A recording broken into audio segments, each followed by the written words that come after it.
After an illustrious career as a film producer, Ted Hope joined Amazon Studios as its head of movies, bringing on radicals like Spike Lee and Jim Jarmusch. But after some real success, Ted left the streamer and is now working on something very different, an artist's Bill of Rights. While he's busy reimagining the future of the cinematic landscape, however, some of us are still trying to get over watching his films as a teenager. Hi. Hello. So look, when I found out I was going to interview you, I was reminded of a story from my past when I was about 13, 14, and 5 or 6 of kind of me and my friends were all on the cusp of working out what type of human being we were. And we all sat down and we banged on Happiness on VHS. And about 50% of the people left the room. And those of us who stayed are all kind of best friends still now. And it really made me think about how independent movies were such a part of kind of building an identity. It was a bit like, you know, I like Nirvana, I like the Smiths, I like Happiness, I like Last Days of Disco, you know? And I don't know, does that still happen? Oh, I think it still happens, and more so, but across many different forms. There are, you know, something I've been encouraged about. It's not quite the formative ages of like 13 through 15. Like I feel that there's multiple versions of me, but the 15, 16-year-old still lives very much in me, you know, wanting to just hear the Clash, you know, remembering like the thrill of, for me, it was, you know, when I was 18 was this weekend I went to my first college girlfriend's house, and you can understand kind of what the excitement of what all that meant. Big deal. But it was the weekend that Sandinista by the Clash came out on import, and so did Raging Bull in the cinema, and Godard's Every Man for Himself. And she lived outside of New Haven, Connecticut, so they were art house.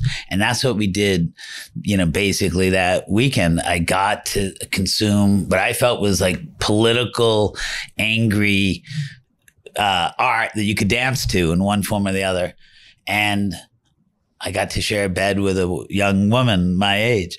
And I was like, wow, this life has a lot to offer. And I was like, I want to make these movies.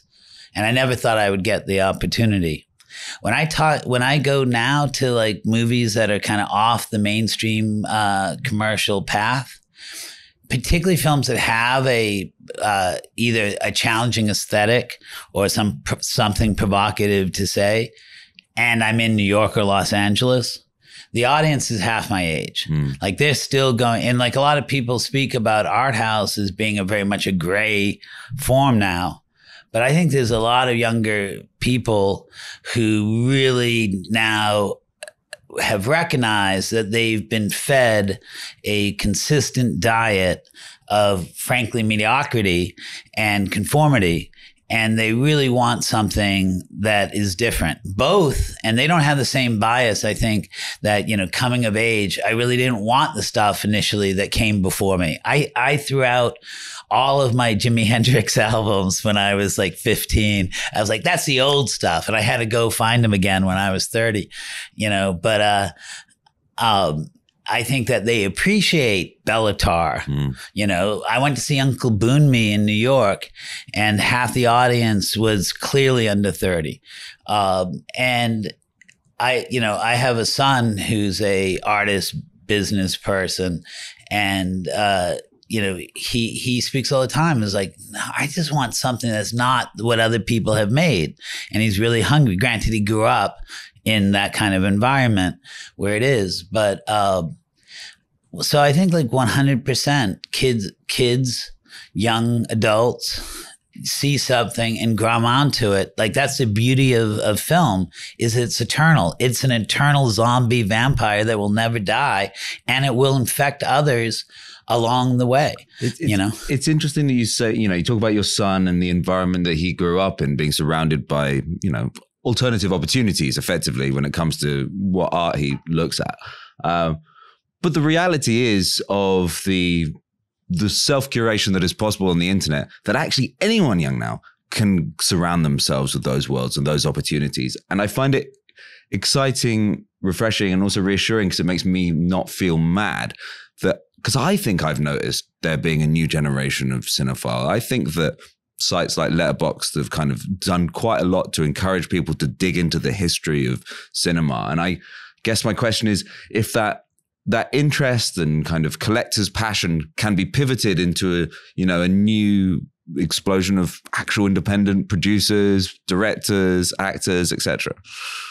I fully believe so, but in a different way than we've done before, because we haven't done such a good job at that.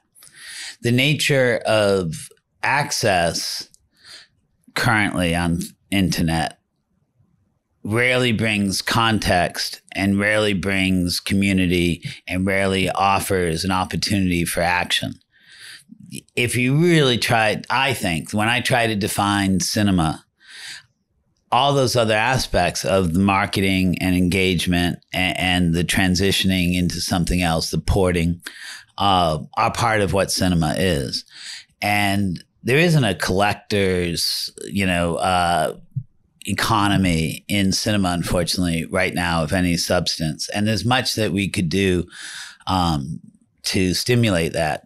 My son, when he was like 15, said, like, Ted, because he doesn't call me dad, he's like, Ted, what's wrong with your business is you guys don't know how to create grails. You don't have the thing that I want to search for a long time. And if I find it and can win it somehow, I can demonstrate my devotion and love for what I do, right? He's done a lot of online clothes selling of single, a super limited edition runway, stuff. And those articles for the collector, that's all a secret language of signs and alliances. When someone looks and says, oh, I recognize what you're wearing and I like it, how do we provide that within cinema so that people can, show their love without having to speak on and on and on as I do. A poster like the Locarno poster this year, which is so beautiful. Like, tell me a more beautiful film poster. And look, it doesn't even need, when you see it, it doesn't need to be plastered with the words of what it is. It has confidence in itself because it's built up that language and engagement over time for its community. And when you see it, like, you're like, I'm in, I know it, right? But we don't have enough of those things.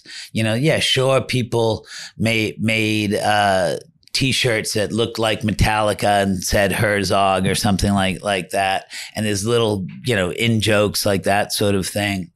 But it's kind of amazing when you think about cinema, and it has not just so many artworks within the body of the artwork itself. There are so many artworks that are the extensions of beyond that core work. And yet we allow everything to diminish in impact and value by moving it towards a sole transactional tool, right? That when you look at a trailer's like, can you remember like your favorite trailers? They're probably actually not of the 2000s. They like, I so remember going to the theater and seeing the elevators of blood open for The Shining, teaser that came out. And it was just like, whoa, I was already into Kubrick. I didn't know that was Kubrick. Yeah. And at the time, and it just like pulled me in and, invaded my subconscious in a frankly wonderful way. It's an art form, and posters are an art form. But the whole medium of where we move to this moment of dominance by the global streamers and the platforms that are streamers, and I say that as somebody who heavily participated in it, makes us all devalue this thing that is capable of holding so much of our love. Well, I mean, it's interesting because I think Grails is what cinema did very, very, very well until about 15 years ago, because growing up, it would be like, right, well, how can I find these films from Hong Kong that I'm reading about, right? As an English person, you used to literally have to go to America just to get videos, right?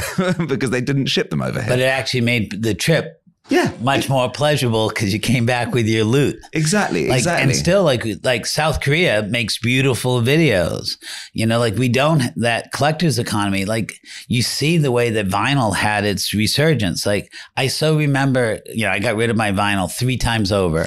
And then one day my wife and I are having a like super late lunch in London, and they've got a little turntable in the corner and they're playing Carole King's Tapestry, which isn't my like jam, but I grew up on it. I was in a household of women, and like Tapestry was on all the time.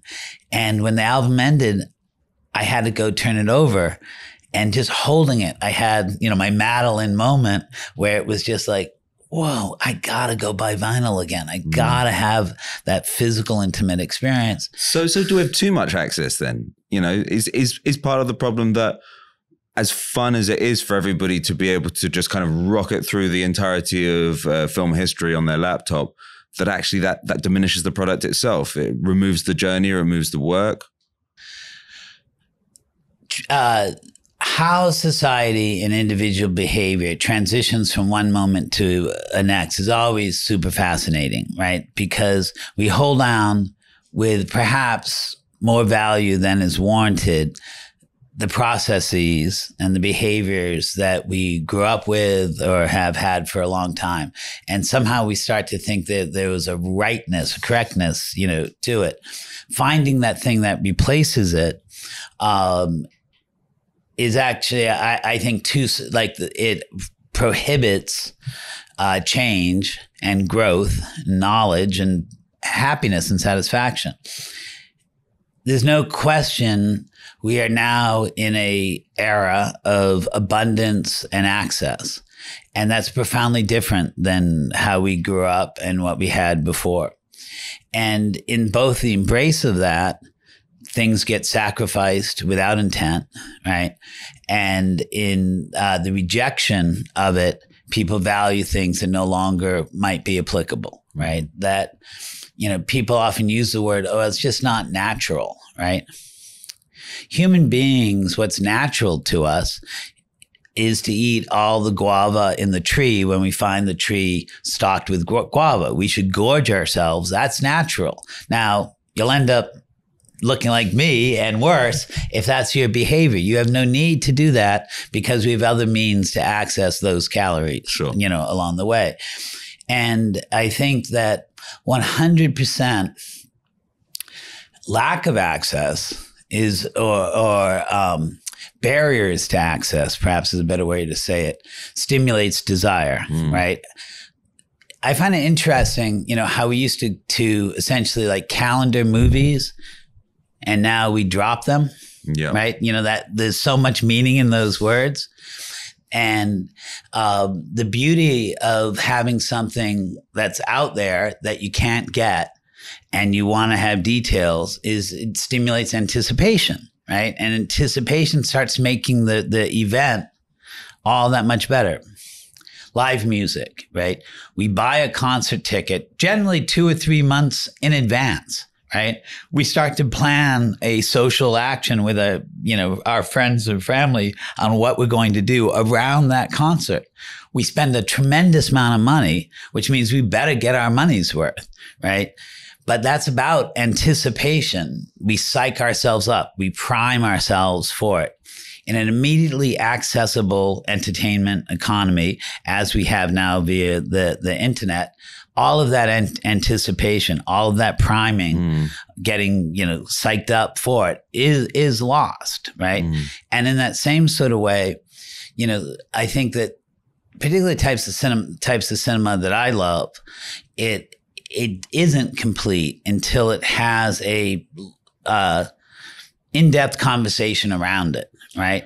And sure. so if you are engaged on a platform, even with family and friends in the room with you, it's really hard when it's done not to just move on to the next thing. In fact, it's designed to move you on to the next thing, right?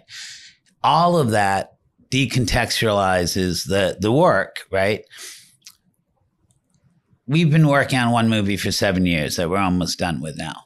last night at yesterday at lunch, we were with a filmmaker who's been working on her project for 27 years, right?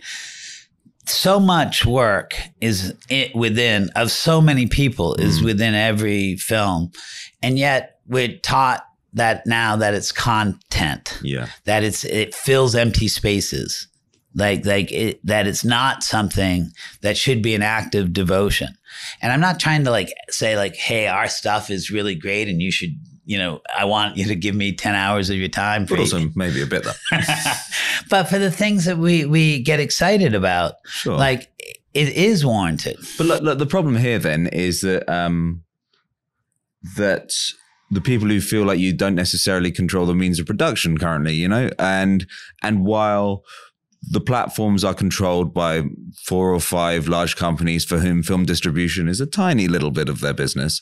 It's unlikely, they're unlikely to see the light. So assuming that we are now just in a digital era and there's no point in pretending otherwise, is there potential for a different type of digital platform controlled by different types of people that speaks to what you're talking about? It's interesting, the first wave of potential for digital production and distribution online was probably actually around 2006 to 2010. Yeah.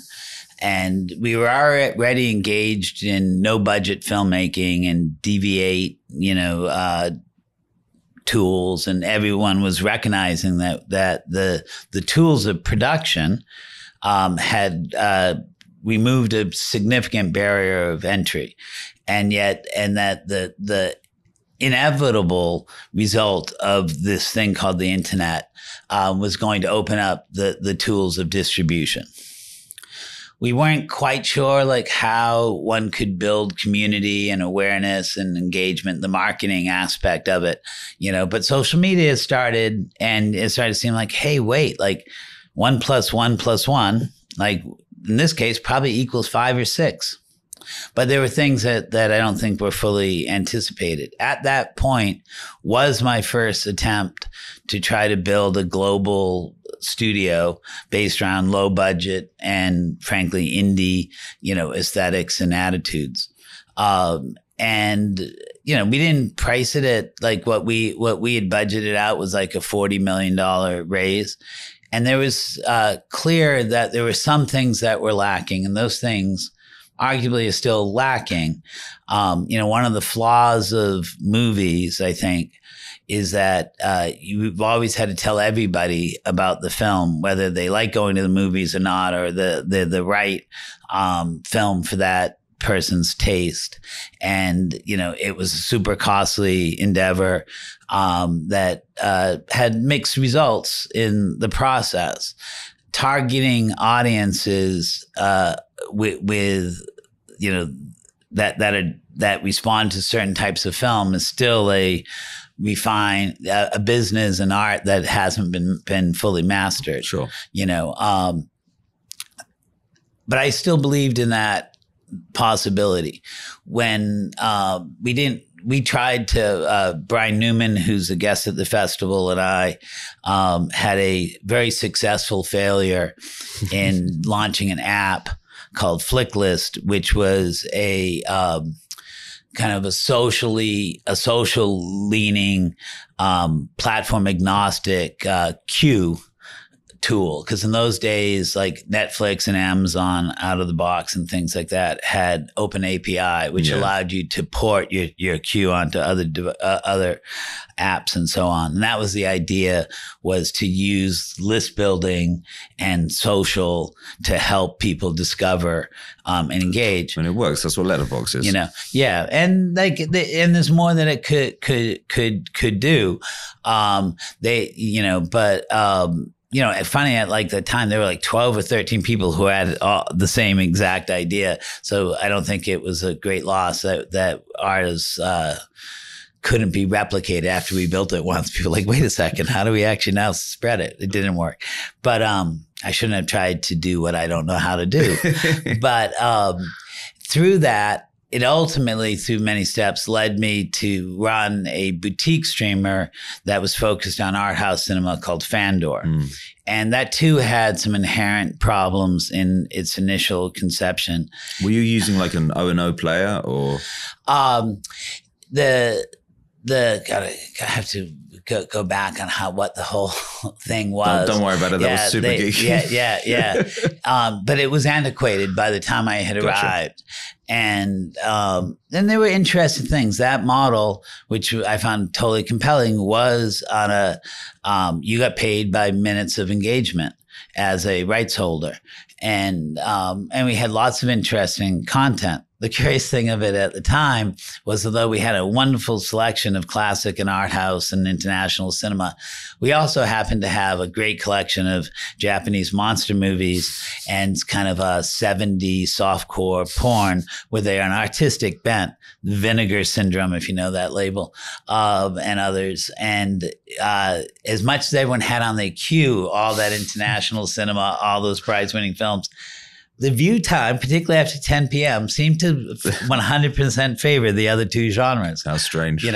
But when I realized like the customer growth of that was such customer acquisition was, the cost was well above the value.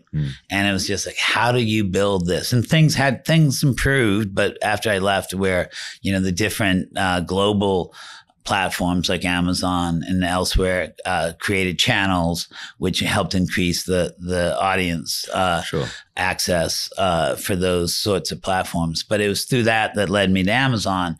And one of the reasons I was very eager to do that was I was like, I want to go to a place where the audience already is instead of having to bring them on. And I think we're still profoundly challenged in, because of the abundance of choice and access to have yet to build, individually speaking and on a community basis, both the filters to limit that choice and the beacons and magnets to bring more in and to push them out to find new members, as it were. I think that there are many ways that can get solved. I'm not sure it's big business's priority at all. And the question of whether, smaller communities of, taste and allegiance will be enough to aggregate that in a world where it's going to be down to the tech, right? It's like, if Google didn't take all of the advertising revenue from YouTube and stuff, then that would work perfectly because it's a wonderful player and it's very easy to distribute. And as you've said before, actually the internet's given us lots of opportunities to build communities and become obsessive over things. But unfortunately, it also holds the purse strings with with an iron glove. But let's quickly talk about Amazon because you went to Amazon, which now seems totally weird, I've got to say. And also looking back, you bringing in Spike Lee, Ginger Jarmusch, it's very cool. Spike's brother, Mike. Well, his English brother. Now that all kind of seems like a dream. And then when I caught your keynote the other day, you were basically saying we should ban Amazon from making movies. So it's been quite a journey for you. Your words, not mine. What I do feel is, first of all, streaming didn't have to go in the direction that it is. And, I was given a chance to get my vision going. There were major blockers, to that from happening, but at least I got my foot in the door and I had both champions and partners along the way. I wasn't totally alone. But it was hard and harder than I could use to triumph. Like my goal when I went to Amazon was to have the authored cinema, or as perhaps more colloquial said, prestige cinema, but the folks that had a true voice become a core aspect of what the Amazon, message or brand or attitude or vibe was. That there was committed, unique, and distinct voices. You go back to happiness, right? I love movies that are willing to offend somebody, right? I love mission accomplished. Yeah, I love movies that somebody is willing to take that risk of. I love it when it feels that something might be on the verge of falling apart or going too far or, being caught with their pants down. It's like, whoa, are they really going to go there? Holy cow. I find that so exciting, right? And I find it an important aspect for me and my satisfaction in cinema. But the challenge you get on a global platform, particularly one that might be involved in many other businesses and is a publicly traded company and is prone to different forms of stock manipulation and just news and buzz and how much those things react. Happiness is a wonderful model of that to begin with, but it speaks of the challenge of streamers. Perhaps I should have seen that before. When we made Happiness, we got to bring it to Cannes. It won the Critics' Prize. It did very well there, sold out all of its territories. And some people spoke about it. There was an article in Hollywood Reporter that the company that was our distributor, which was October Films in the US, had 5 pornographic movies on their slate. It was a film called Orgasmo by the creators of South Park. Yeah. It was Lars von Trier's Idiots. It was our film. Maybe it was 3, because I can't remember the other 2, but I remember those were all there. But that was just a small little headline in the corner. The big headline was, and I may get the wrong one, so forgive me, Posh Spice quits the Spice Girls. And it was Ginger. And so when Ginger quit, the stock dropped, EMI stock dropped tremendously. That had been preceded by something, and I can't remember which had like some repercussion. Maybe it was Sinead O'Connor, with the Catholic Church. Some pop entity had some entity saying something negative about the Pope. And I couldn't help but think that the head of Universal, which had recently acquired October Films, said, holy cow, my entire stock is going to be affected by this little rinky-dink distributor that has a taste for trolling movie. That word wasn't around in those times, but like provocative films, and our movie got dropped. Yeah, October said you can't have. We had to distribute it ourselves, and you see a similar phenomenon on streaming, where particularly right now, the movies that are willing to speak truth to power, political documentaries, are not being acquired anymore by National Geographic, by Disney or Apple. Disney, Apple, Nat Geo, because of the way they do business with the authoritarian dictatorship of China, they refuse to say anything negative about that, for instance. And you see the same things in different countries that have really reprehensible human rights records. I mean, look how much Saudi Arabia is investing in the arts, right? Right, and that's a form of trying to gain public acceptance and cover up the negative things that they do. And it used to be in all democratic, communities, people were very willing to speak openly about why that is not something we should participate in. But because these companies are doing business of all sorts in all of those territories, they prefer not to get involved. Great. That's their choice. I actually believe that they should have that choice. But when they become the dominant tool for access to culture, there's something wrong. I think the answer to how do we address this is actually really quite simple. It's first of all recognizing that streaming is a utility.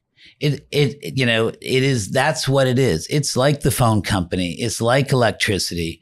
They shouldn't be allowed to enter the field of creating and determining what is created in terms of their word, not mine, content, right? And what goes on. They should simply be a platform. And they should be required to provide access of all sorts to it and let the people decide, which has challenges to algorithms as they exist today, but is a solvable problem.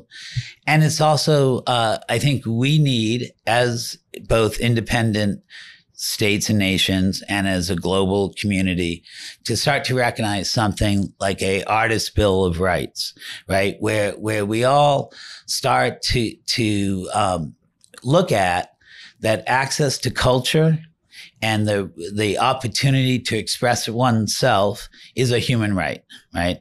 That we need to maintain a level playing field for that, right? And I think that can be very simply done by looking at streaming in particular, both music, podcasting, and audiovisual as a utility.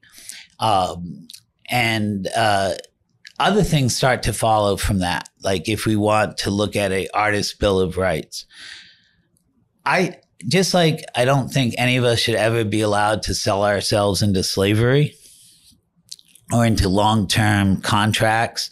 Like even the way you still in the music business can sign away for 7 years, that it should be mandated that you have to receive back-end participation. Mm-hmm. You should be able to participate in the success of your film or your book or your song at not, what the current platform level. Not the Spotify level. Yeah.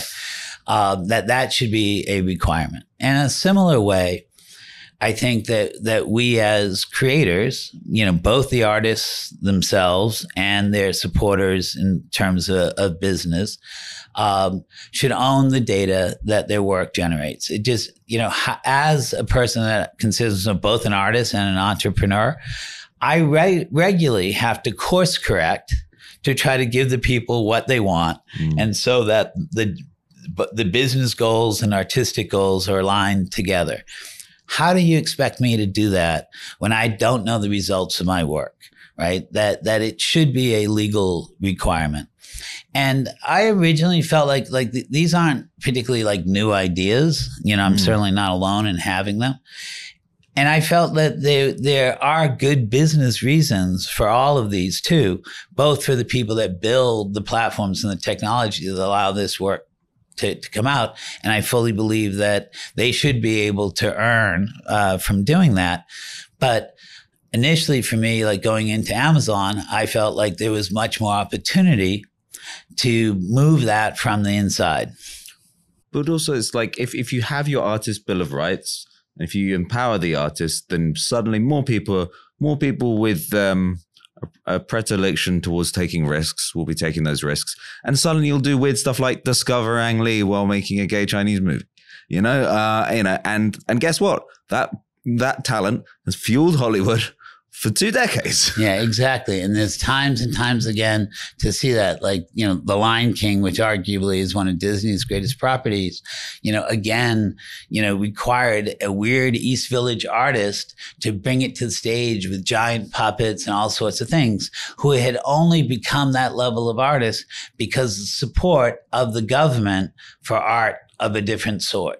That not everything has to be designed for commercial intent to reach a level that it can actually reverberate and ripple in a much bigger way. It can come from the heart and, simply the desire of someone to express themselves in a unique way. So sum up, on some level, are you hopeful? I'm very thankful that I was born with the name of hope.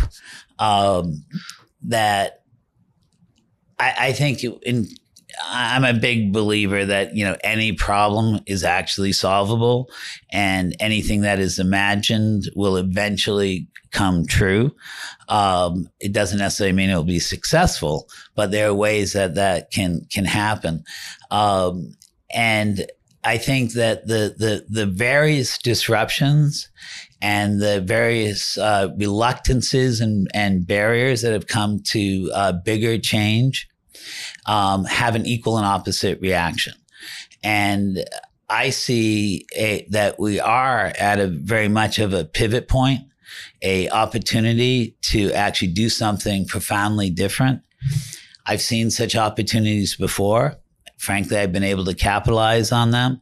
I think the time right now to build worker-owned, small companies of different sorts that become favored third-party suppliers to platforms, utilities across the globe, and can actually prioritize the elements, the attributes of cinema in its widest definition, can actually be built now and succeed in a way that never has been possible before.